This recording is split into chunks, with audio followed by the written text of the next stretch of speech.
misalkan kalau menolong orang yang benar-benar dalam dia itu benar-benar butuh kan, itu sedekah yang paling bagus. Luar biasa itu.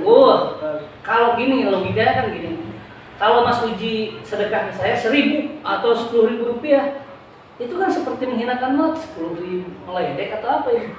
Iya nggak? Iya. Tapi kalau bagi orang yang sedang butuh atau dia sedang lapar atau sedang butuh banget, minjem uang untuk ngasih makan anak-anaknya, Mas bisa minjem dulu lah Mas. Saat ini saya usahanya hancur karena corona, bisa minjem 1 juta aja. Bulan depan saya kembali. Nah, itu kan nolong banget tuh. Pinjemin 1 juta pakai makannya. Ngebalikinnya juga ya tetap 1 juta. Makanya ketika 1 juta dia akan berusaha. Gak perlu mikirin bunganya ya, karena memang bukan digunakan untuk apa-apa. Gitu. Jadi kita benar-benar harus berhati-hati dan harus ikhlas banget ya Mas dalam benar. Nah, ngomong-ngomong tentang investasi nih Mas, pasti nggak jauh-jauh sama yang namanya saham nih Mas. Oke, saham. Apalagi saham itu kan jual belinya kita juga nggak tahu nih saham dari perusahaan apa. Nah, dalam perspektif Islam itu gimana Mas tentang saham ini? Saham ya. Jadi gini, nanti ditampilin juga nanti di jika nanti di video. Saham itu bagian dari investasi. Jadi kalau kita grafikan kan gini, ada saving. Kalau saving itu kan yang biasa kita lakukan, nyimpen di tabungan atau di celengan ya, atau yang deposito ya, itu saving. Nah, kalau investasi kan dari mulai ada reksadana, ada saham, terus ada apa nih? Ada sektorial, obligasi. Nah, jadi saham itu bagian dari investasi. Jadi gini, sederhana gini saham itu. Contoh saya pengen bangun perusahaan. Nah, tadi yang kongsi tadi ada 10 orang yang bangun perusahaan. Bentuk kepemilikannya berupa lembar saham. Satu saham itu cuma berapa? Dia mengeluarkan, atau si perusahaan sedang butuh modal, minjem ke bank, tidak ada yang percaya, dia mengeluarkan ekuitas saham. Nah, saham itu sebagai representatif kepemilikannya. Bagaimana dalam konteks Islam? Ya sama seperti kongsi tadi. Selama si lembar saham itu berarti kan itu bernilai. Nah, ketika dia sudah bernilai, milik saya, maka saya berhak untuk menjual belikannya. Ketika ini saya punya saham, atau berarti saya punya kepemilikan terhadap perusahaan ini 10%. Saya mau jual nih ke Mas Uji, berani berapa? Saya jual dah 1 miliar, berani gak? Berani, ya udah jual beli. Berarti jual beli kepemilikannya.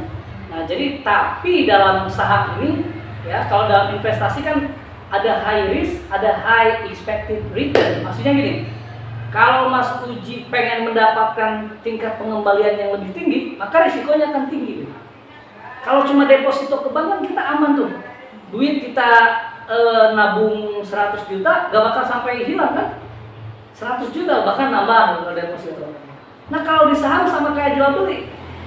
Kalau si perusahaannya rugi, ya kita kena rugi juga. Kita bisa rugi. Kalau untung ya untung dapat dividen, atau kalau enggak, kalau kita jual belikan kita dapat capital gain.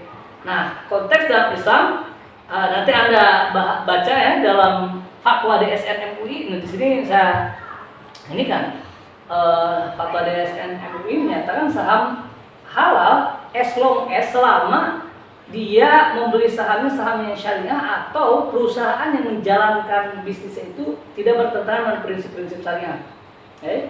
Jadi gini intinya, tadi si kepemilikan sahamnya, kita beli sahamnya jangan di tempat yang digunakan untuk barang yang haram.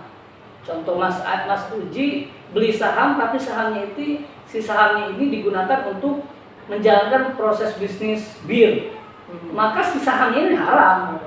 Tapi kalau jual belinya di saham syariah itu udah diseleksi, mana saham-saham yang mubah ya, yang halal, mana yang haram.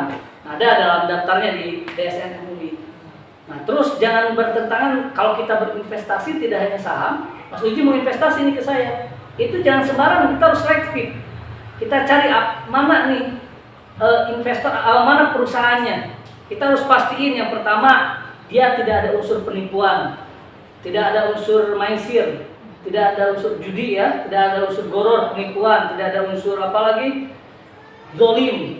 Seperti tadi, antum ngasih uang 100 juta harus balikin 110%. Orang membalinya kan bisa, wah, bayangin kalau 1.000 orang kayak gitu, hancur perekonomian Indonesia.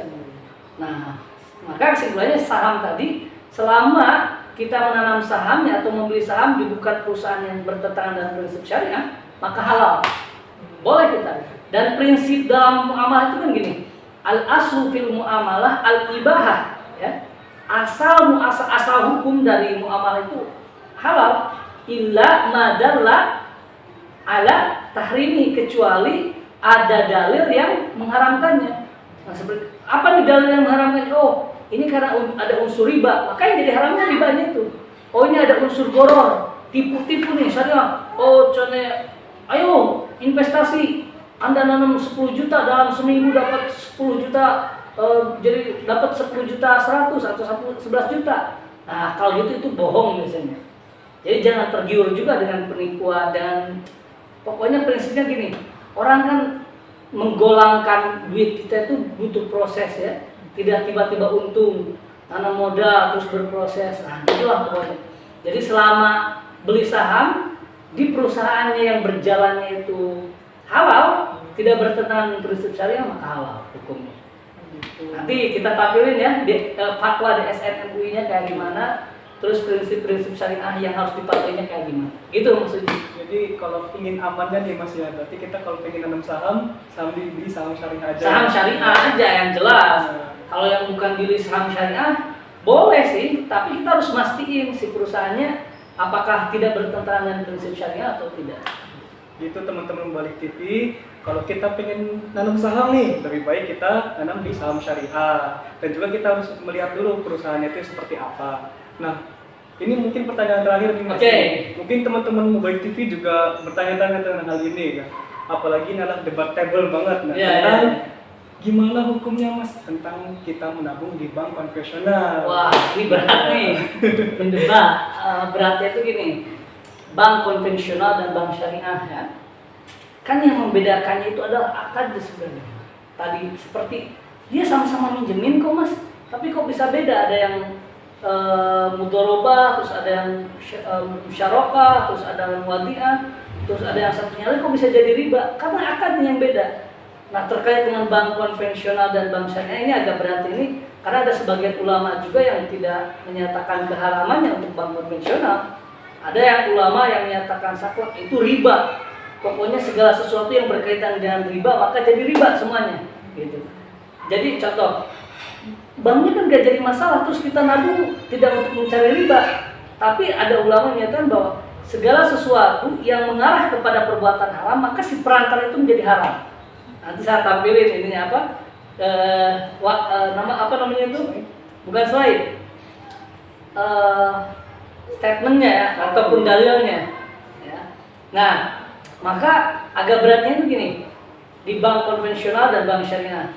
Nah, di bank konvensional ini kan tidak semuanya juga dalam bentuk riba. Kalau nyimpen kayak gitu. Nah, terus terkaitnya, Mas, terus gimana nih ada potong biaya administrasi? Konsep dalam Islam, dalam Al-Quran, ketika Anda melakukan minjam, gitu, valian tuh harus ditulis. Kalau ditulis berarti ada katibnya tuh, ada si penulis.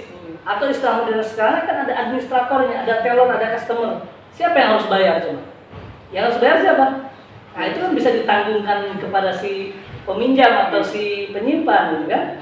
Nah, makanya bisa jadi dia melebihkan ada unsur rasio bunganya itu bukan untuk ribanya, tapi untuk menutupi apa itu? Menutupi hasil kerjanya. Nah, gitu Mas Suji. Jadi terkait dengan bank syariah maupun bank konvensional itu masih dibahas. Nanti akan dibahas lebih lanjut. Gitu. Terima kasih Mas Ayu dan Bapak Irwan Kasir.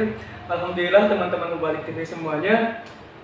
Itulah yang kita dapatkan dari acara kita, yaitu Takfir Mubalighin Talk. Semoga yang telah dibahas ini kita akan mendapatkan pengetahuan lebih tentang muamalah Islam. Amin. Nah, teman-teman semua, kalau ada pertanyaan atau ada materi yang mau diangkat dibicarakan di Takfir Mubalighin Talk ini, jangan lupa tulis di kolom komentar ya. Nah, selanjutnya sampai jumpa, sampai bertemu kembali di acara Takfir Mubalighin Talk berikutnya. Wassalamualaikum warahmatullahi wabarakatuh. Waalaikumsalam.